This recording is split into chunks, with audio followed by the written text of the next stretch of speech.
Okay, so you're going to make a new file. Click on New File. Go to Print. Choose Letter. Leave everything else the same, perfectly fine as it is. Hit Create. Best practice is usually to name the file first. So do File, Save As. I'm going to put this in a folder on its own, but this is going to be my last name or your last name. Fishbowl.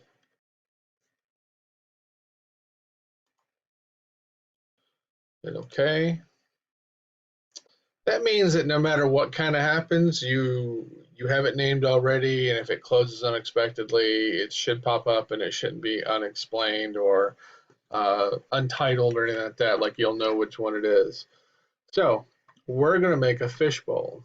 You're going to download the file, and you downloaded it, probably in your downloads folder. Go to File, Place, look for that hanging fishbowl picture file.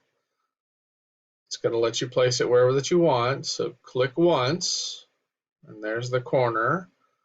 Using your selection tool, move it up to fit on the artboard, which is the big white space. You want to go up top here. Every time you do something, this options bar at the very top changes around. So you're going to go to Embed, and now it embeds in the file, so nothing happens to it.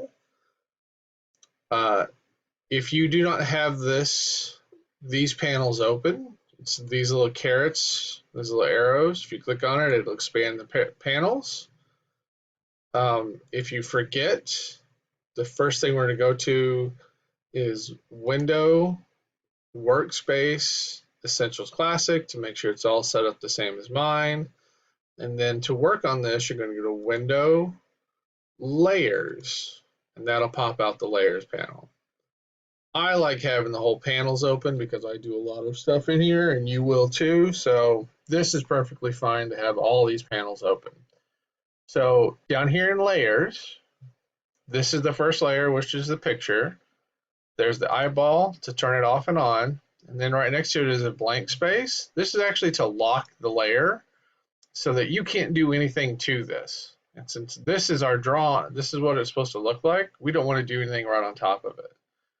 We do want to make a new layer, so if you go down here, create new layer, because that's where we're actually going to draw. And as you can see, like, it lets me do stuff. If I'm on here, you see how it like X's out. If I want to go draw something, like it doesn't say anything with a little X on there. That's why, because it's locked. All right, first thing we're going to do is draw the circle for the bowl itself. So go over to Shapes, or the rectangle tool, which is usually up first. You want to go to Ellipse. You want to start about here in the middle or somewhere over here. You want to click to start dragging it out. If you left click to start dragging it out. On your keyboard, if you hold Alt and Shift, it'll start drawing from the center shape, and it'll start drawing it as a perfect circle. So we want this circle to be about the same size as the one that we have.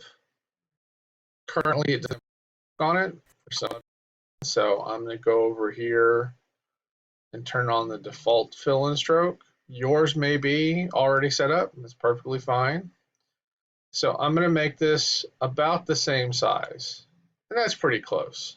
If I want to adjust it, I hold Alt and Shift while I'm adjusting it with the selection tool. It'll again go from the middle out. So that's about the same size. Now I need to cut off the top. So I'm going to use the rectangle tool. So go back over here with the star. I'm just going to draw a rectangle over top. Just take off a little bit of that top curve. Go back to the tool. Going to select both of them by clicking in the gray part or a blank white spot and rubber band marquee around both of them. Then I'm going to go to the Pathfinder. It's either open, where you go Window, Pathfinder, and it'll open. And you want to use, oops, wrong one.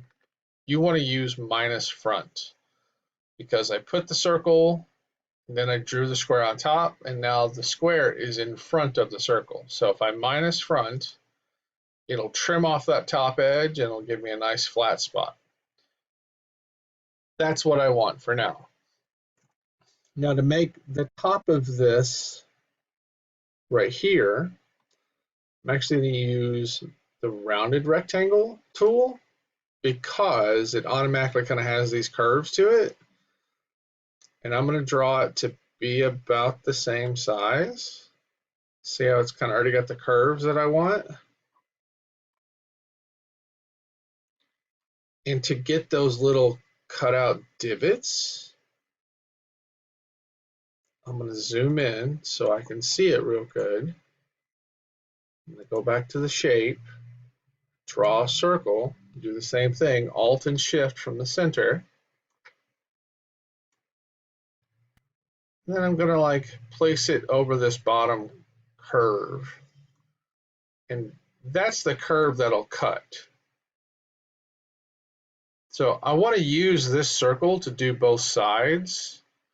So with it selected, I'm going to hold Alt. And you see how it does that double arrow?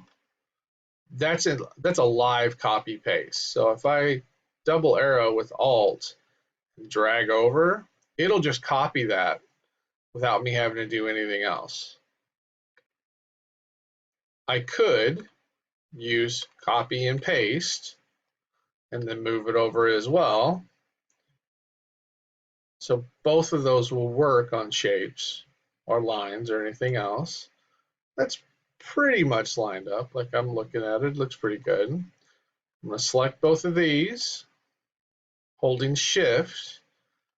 Okay, so select the first one, hold Shift, select the second one, and I'm going to cut it from this one. So I'm going to keep holding Shift and select the last one. Now this works sometimes. It doesn't work all the time.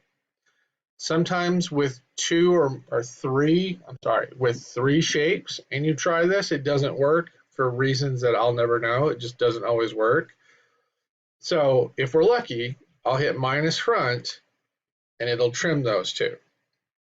Now, if for some reason it doesn't, then what you can do, click on the first one, click on the second one, minus front, click on the first one, click on the second one, and minus front. Both ways work. The first way, where you click on all three of them, doesn't work 100%. The second way almost always works. So I'm going to move this down a little bit to sort of have it fit as the top edge. You see it's a little bit bigger than the original picture, so I'm going to drag it with the selection tool to sort of make it fit. If the curves don't fit exactly, that's not that big of a deal, but I'm going to make this sort of fit. So I want to join these two together. I want to fuse them or unite them. So I'm going to select the bowl itself, hold Shift, select the top. See how they're both selected? And back in Pathfinder, I'm going to use the Unite, which is usually the very first one. That'll unite these two shapes as one shape. Once it's like this, it's one shape. To get rid of that, you'd have to go all the way back, Control Z, until it releases again, which is fine, it happens, but now you've got one shape. So there is the bowl. I'm going to save it, File Save, just in case, because I've gotten so far, and then I'll move on to the next part in a minute.